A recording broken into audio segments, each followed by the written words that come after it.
There's a particular kind of pressure that doesn't show up in stat lines or depth charts. It doesn't get captured by a highlight reel or a training camp hype video. It shows up in a parking lot. It shows up in a single, quiet moment when a reporter walks up to a professional quarterback after a voluntary practice session, asks a straightforward question, and that quarterback turns around and walks away without saying a single word. That's what happened in Cleveland this week. And before you chalk it up to one bad afternoon, one moody player, one overblown media moment, you need to understand why that parking lot scene means so much more than a missed press opportunity. Because what happened in those few silent seconds didn't just reveal where Deshaun Watson's head is at. It confirmed something that the entire Cleveland Browns organization has been quietly communicating for weeks. And when you understand the full picture, the draft board, the coaching language, the rep distribution, the philosophical framework Todd Monken has been laying out in public, Watson's silence stops being a footnote and becomes the final punctuation mark on a story that was already being written without him. This isn't about optics. This isn't about one player having a rough afternoon. This is about what silence means when you're a quarterback fighting for your starting job in a city that has been burned more times than it can count, on a roster that has been quietly, deliberately, and systematically rebuilt around someone else's strengths. Watson fell silent, and in doing so, he said more than any prepared press conference statement ever could have. Let's break down exactly what's happening in Cleveland and why it matters more than anyone is giving it credit for. Most people outside of professional football think of quarterback media availability as a PR formality. You show up, you say the right things, you deflect the hard questions with just enough diplomatic phrasing to keep everyone satisfied, and you go home. It feels like a ritual with no real stakes, something that happens alongside the actual job rather than being part of it. That perception is completely wrong. Every week during an NFL season, a starting quarterback stands in front of microphones. Not when the mood strikes, not when they've had a good week and feel like being generous with their time. Every single week, after victories, after embarrassing losses, after games where everything went right, and after games where they were personally responsible for the team's collapse. The ability to stand in front of a room and communicate honestly, confidently, and clearly when the situation is genuinely uncomfortable isn't a bonus skill. It isn't something that separates the great quarterbacks from the merely good ones in some abstract philosophical sense. It is a core component of the job description itself. Here's why. When a quarterback speaks to the media after a tough loss, he isn't just answering reporters' questions. He is demonstrating to every single person in that locker room that he can handle adversity without flinching. He's showing his coaches that he can be trusted to represent the organization when the stakes are real and the narrative is unflattering. He's communicating to a fan base that has invested emotionally, financially, spiritually in this team, that the man leading them sees that investment and respects it enough to show up, even when showing up is hard. In Cleveland specifically, that obligation carries extra weight. This is a city that has been through a particular kind of sports heartbreak that goes beyond losing. Browns fans have watched quarterbacks come and go for decades. They've seen promise evaporate, careers collapse, and organizational hope get reset over and over again. When Cleveland gives a quarterback its trust, it's not handing over something cheap, it's extending something that took years of disappointment to make available again. A quarterback who can't stand in front of a microphone at a voluntary off-season practice when the stakes are as low as they will ever be before real football starts is sending a message about how he'll behave when the stakes are the highest they've ever been. What happens at that podium in October when Cleveland has lost 3 in a row and the entire city is demanding answers from the man under center? What happens when it's a close game in December, the season is hanging by a thread, and everyone needs to see their quarterback walk into that media room with composure and ownership? Those moments always come. They come for every quarterback in every city in this league, and the way a player handles the small discomforts tells you everything about how he'll handle the large ones. Watson couldn't handle a voluntary practice session with a reporter in a parking lot during the offseason. That's the context, that's the baseline, and it is nowhere near sufficient for what Cleveland needs. If Watson were a 15-year veteran with 3 Super Bowl rings and a reputation for being selectively available to the media, this moment would still be worth analyzing, but it would carry a different weight. Veterans with that kind of capital have earned a certain amount of latitude. They've proven themselves under pressure so many times that a single quiet afternoon can be reasonably contextualized as an anomaly. Watson is not in that position, not even close. He isn't walking away from that parking lot microphone from a place of comfort, security, or proven excellence.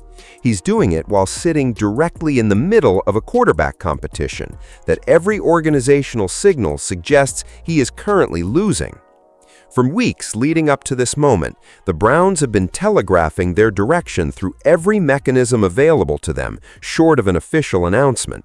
The draft investments, the coaching staff's public language, the distribution of practice representatives, the specific skill sets being praised in new additions, all of it has been pointing consistently and unmistakably away from Watson as the long-term answer at the position. This wasn't a neutral moment for a comfortable player. This was a voluntary, low-stakes, off-season practice setting, the most forgiving possible environment for a quarterback to demonstrate even the most basic level of public accountability, and Watson chose absence. He chose silence. He chose to walk away from the easiest version of a test that he will need to pass in much more demanding circumstances if he somehow wins this competition and takes the field as Cleveland's starter. That choice doesn't happen in isolation. It happens in the context of everything else that has been accumulating. And when you stack it on top of everything else the organization has been communicating, it stops reading like a bad afternoon and starts reading like a declaration. Watson may not have intended it that way, but intentions don't change what a moment communicates when the entire world is watching and everything is already leaning in one direction. He had an opportunity to grab the microphone, literally and figuratively, and demonstrate the kind of competitive composure that starting quarterbacks need. He passed. And in professional football, the moments you pass on during the off-season are the same ones that define you when the season actually begins. Pay close attention to what Todd Monken has been saying publicly over the past several weeks, because beneath the careful coach-speak surface of his comments, there is a remarkably consistent and specific message being delivered. You just have to know what you're actually listening for. Start with his comments about Denzel Boston following the draft. Monken didn't offer Boston the generic praise that coaches typically extend to first-week draft picks trying to find their footing in a new organization. He didn't talk about Boston's athleticism in broad, non-committal terms or express vague optimism about his potential. He was specific. He talked about Boston's size, his presence in the red zone, his ability to create mismatches in tight spaces, his physicality in contested catch situations, his competitive spirit, and his commitment to improving through practice reps. These are not compliments. They are a scouting report delivered in the language of praise. What Monken was actually doing was describing a very particular type of offensive weapon, a large, physical target who can win in traffic, impose himself on smaller defensive backs in the red zone, and give a quarterback a reliable, high-percentage option in the moments when the margin is smallest and the game is at its most precarious. When you take that profile and hold it up against the quarterbacks currently competing for the starting job, the connection becomes impossible to ignore. That profile isn't being built for a quarterback who creates with his legs and improvises his way through broken plays. It's being built for a passer who operates on timing, who processes pre-snap reads with precision, who delivers the ball to a precise location before pressure forces a bad decision, and who relies on his weapons winning their individual matchups rather than carrying the offense through athleticism alone. Shedeur Sanders is that quarterback. The profile fits him like it was measured specifically for him, because it essentially was. The same pattern repeats itself with Casey Conception. The traits Monken highlighted there weren't generic receiver attributes that would benefit any quarterback on the roster. He talked about Conception's quickness, his ability to separate from tight man coverage, his processing speed, and his capacity to spot coverage early and get open before the defense can react and close. What does a receiver who gets open before the defense reacts give you? It gives a quarterback the ability to get the ball out quickly. It removes the requirement to wait for the play to develop through its full progression. It reduces the time the ball spends in the quarterback's hand, which reduces the exposure to pressure, which reduces the likelihood of the kind of chaotic, broken-down play that forces quarterbacks into bad decisions. You don't draft Conception for his ability to make spectacular catches in traffic after absorbing punishment from a safety. You draft him because he gets open fast, gets open clean, and gives a quarterback exactly the kind of quick, reliable target that a precise, timing-based passing game requires to function at its highest level. Here's the thing about organizational construction at the NFL level. Teams don't build around abstractions. They don't add pieces and then figure out which quarterback fits them best afterward. They identify the player they want to build around, and then they go out and acquire the specific components that make that player as dangerous as possible in the situations that matter most. The draft board isn't a wish list, it's a blueprint. And the blueprint that Cleveland has been executing this offseason points clearly, consistently, and directly at one quarterback. Monken didn't need to say Shedeur Sanders' name for the message to land. The draft board said it for him. There's a specific thing that Monken said that hasn't gotten nearly enough attention, and it cuts right to the philosophical core of everything currently being built in Cleveland. He drew a clear distinction between the responsibilities of an offensive coordinator and the responsibilities of a head coach. As a coordinator, he said, your job is to score points. As a head coach, your job is to win football games.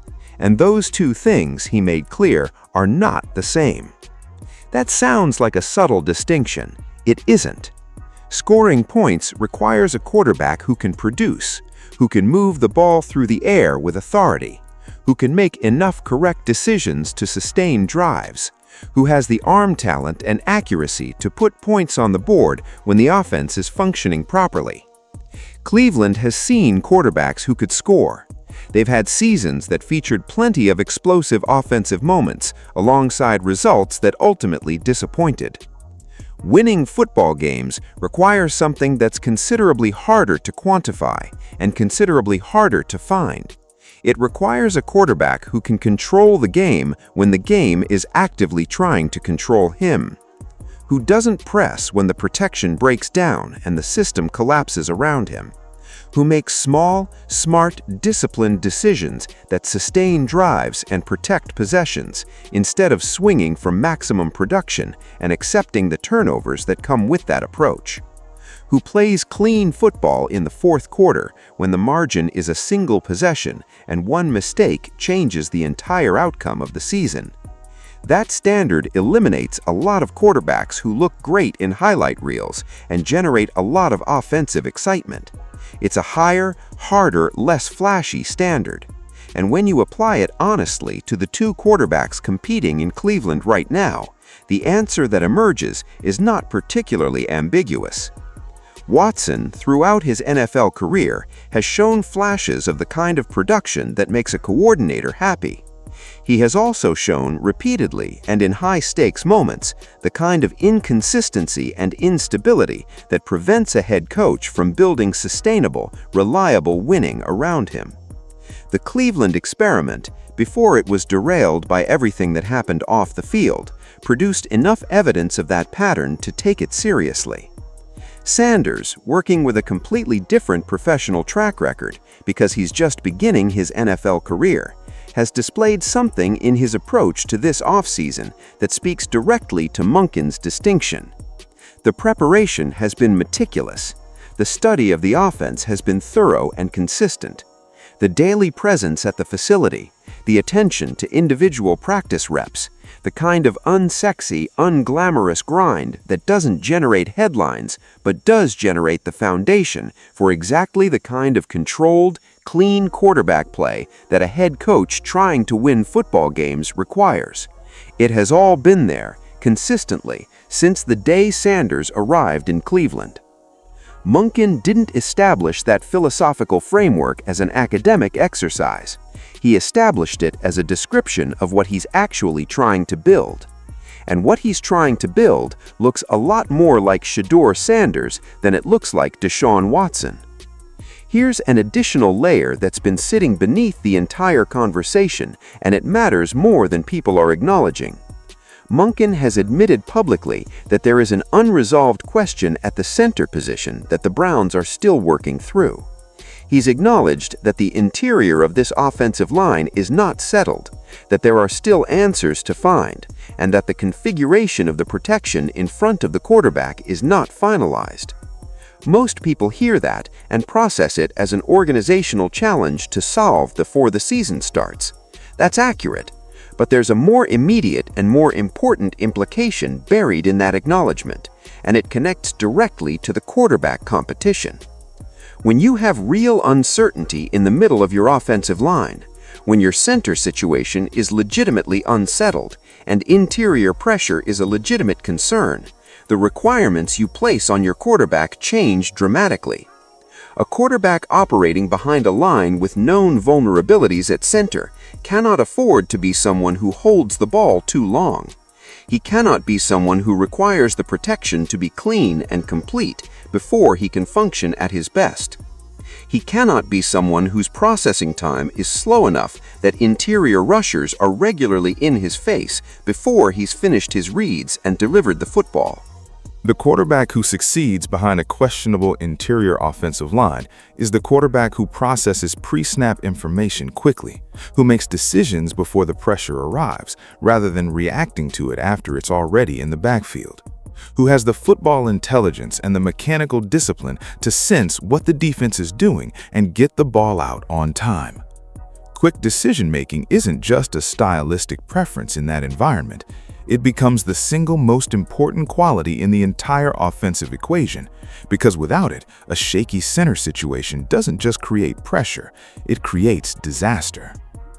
Look at the two quarterbacks in this competition through that lens, honestly.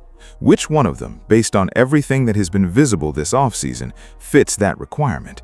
Which one is demonstrating the kind of quick processing, decisive operation, and pre-snap intelligence that a questionable offensive line demands?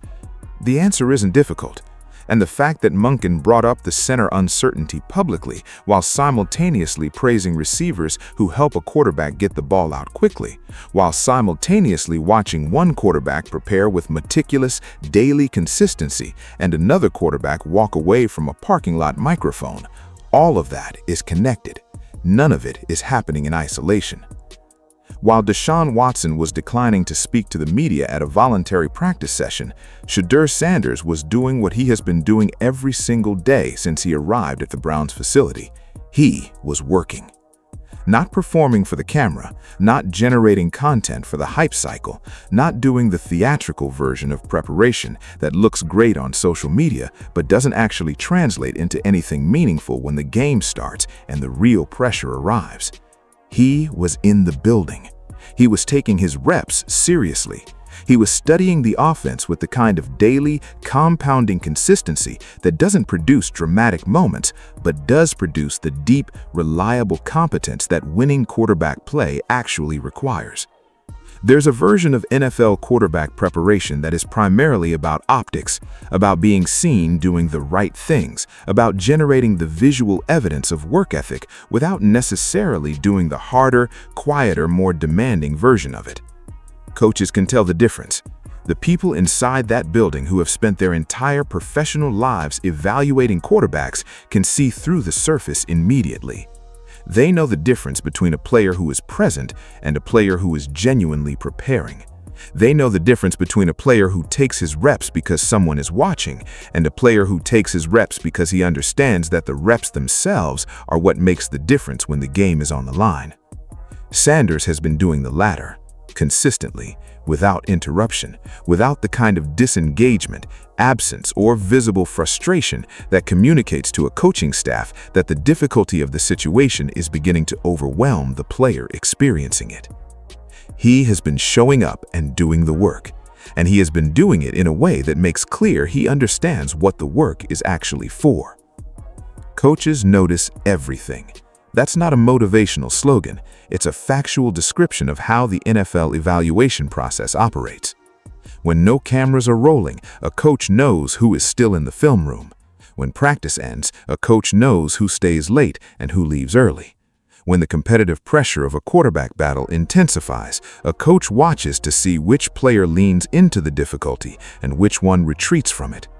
Every rep, every interaction, every decision about where to put your energy and attention, all of it feeds into the assessment that eventually produces the decision about who gets the starting position. Watson retreated. Sanders leaned in. That contrast has been visible every single day, and the people inside that building have been watching it accumulate. Step back and look at everything that has been happening in Cleveland simultaneously, because the full picture is more definitive than any individual piece of it suggests on its own. Watson declines to speak to the media at a voluntary practice session, while Sanders shows up with consistent competitive energy and preparation. The coaching staff watches, evaluates, and draws conclusions. Monken articulates a development-first philosophy centered on improving young players, a framework that applies directly and obviously to a rookie quarterback still working toward his ceiling, rather than a veteran quarterback whose ceiling has been apparent for years. The draft class features receiver after receiver with specific attributes that support a quick decision, timing-based passing game.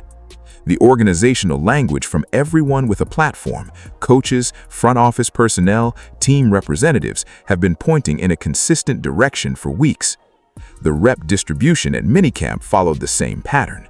The organizational signals have been accumulating like evidence at a trial where everyone already knows the verdict.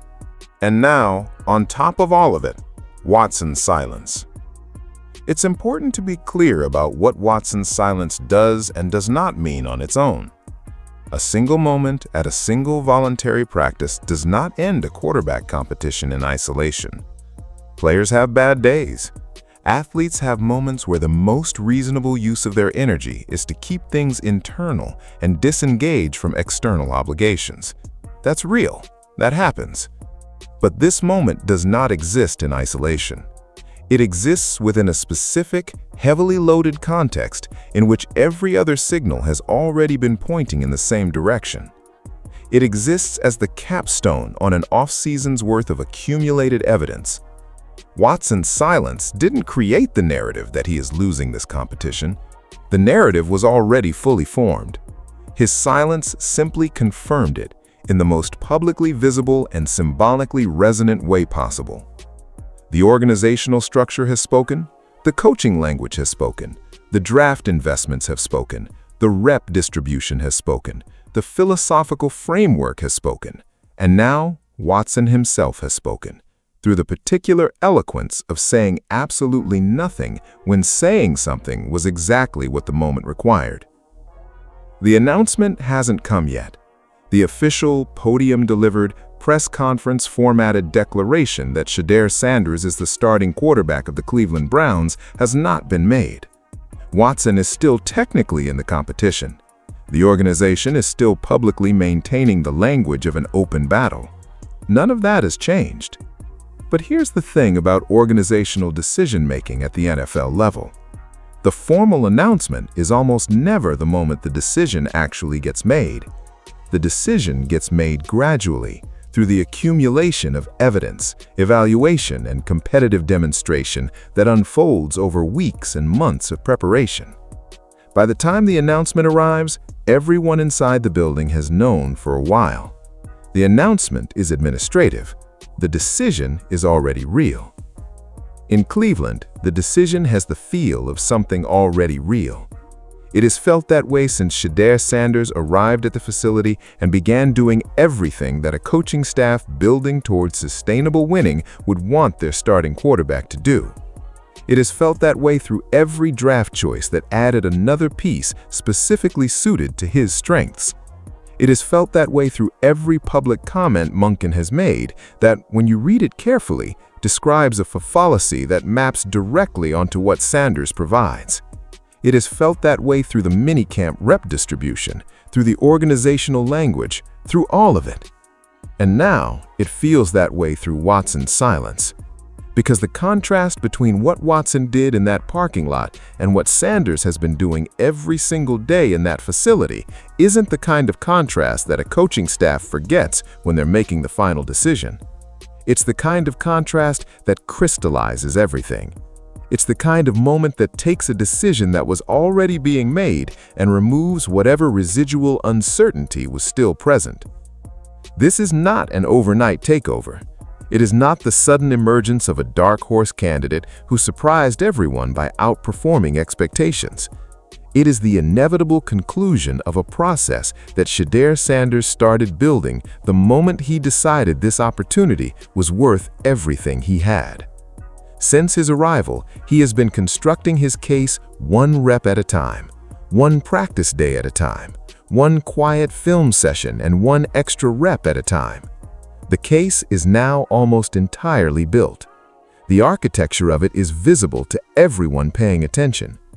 Watson's silence in that parking lot confirmed it. Not created it, confirmed it. The organizational structure confirmed it, the coaching language confirmed it, the draft investments confirmed it, the rep distribution confirmed it, the philosophical framework confirmed it. Watson's silence just put the final, unmistakable stamp on something that was already decided. The official announcement will come. When it does, it will surprise almost no one who has been paying attention, because this was never really an if, it was only ever a when. And based on everything that has come out of Cleveland this offseason, including one quarterback's telling decision to walk away from a microphone when everything was on the line, the when is getting very close. Cleveland is about to turn a page, and the name at the top of that new page has been readable for weeks.